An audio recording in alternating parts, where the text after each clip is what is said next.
Good morning, good afternoon to everyone, friends, loved ones. I want to do this inspirational, motivational video specifically to spouses and those in relationship and all those struggling with identity crisis,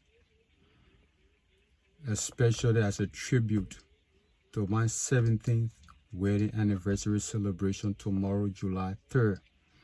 Yeah, so this video is in honor of that. But before going further, I also want our friends and partners, loved ones, everyone, continue to pray for Liberia, continue to pray at such a critical time for this nation.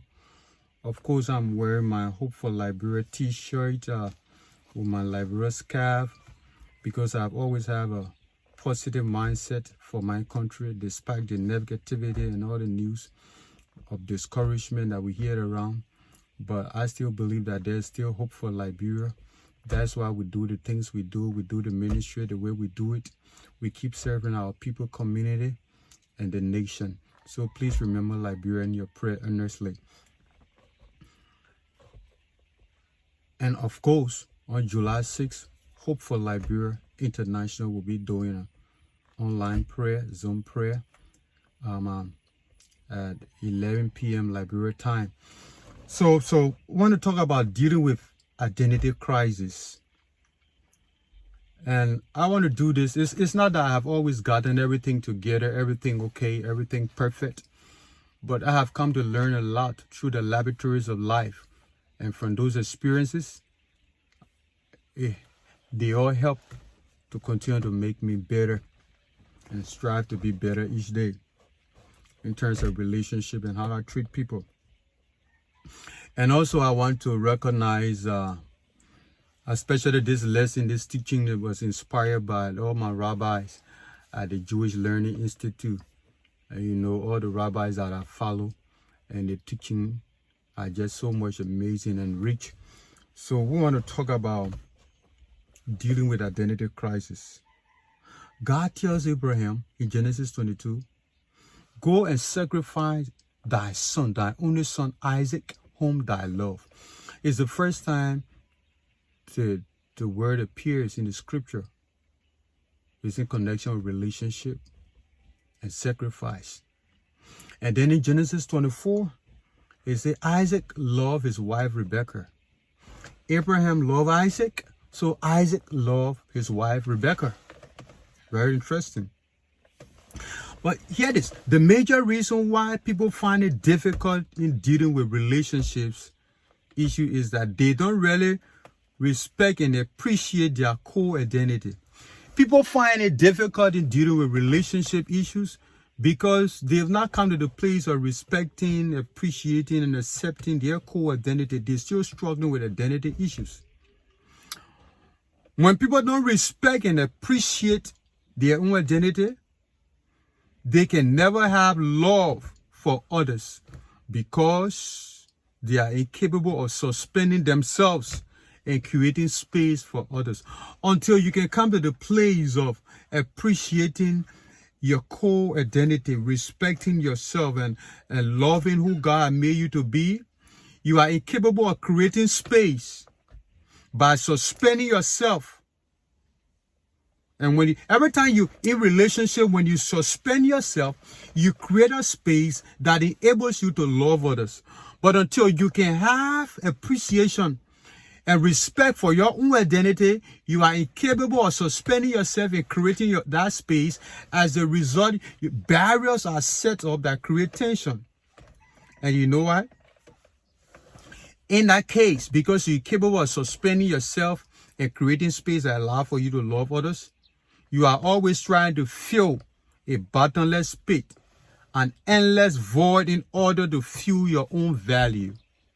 You see, Christ was God's beloved son. He's experienced love, eternal love from the Father. Therefore, what did he do? He appreciated his own identity so much so that though he was equal to God in nature and essence, he suspended himself, took upon himself the form of a servant, and came on earth in the likeness of man and died for the redemption of mankind, of humanity. Why? Why was he able to suspend himself in such a way?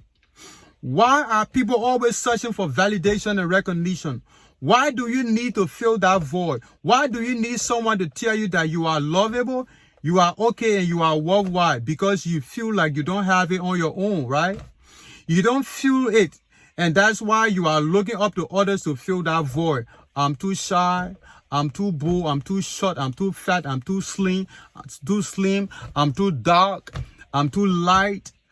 All these things, I'm not really educated. I don't fit in. I don't feel accepted and loved. It's hard for that kind of person who with such a void to be there for you, to be there for another person in a relationship when they are actually broken and miserable on their inside and looking for validation from others. In relationships, some of the people you're expecting love from, exactly that's who they are. They are broken, they are miserable, they've not even come to the place of accepting their own identity. They don't have what you think you need from them.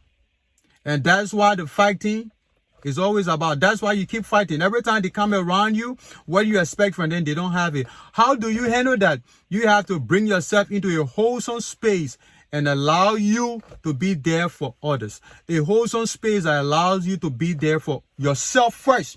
If you can be there for yourself, it enables you to be there for others.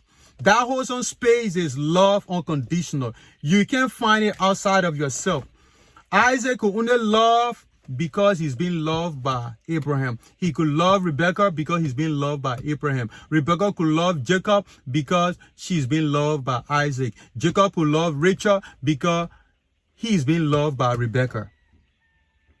When God called Abraham, it was to bring him to that wholesome space in order to experience the love of God. Listen to me. Until you can experience God's eternal love, you will keep looking for validation outside of yourself. And that's why people will keep hurting you, because the people you're looking up to, actually, they don't have it in them. God bless you. Happy anniversary to me and my beloved wife, Comfort Ayuma Bensi, my best friend.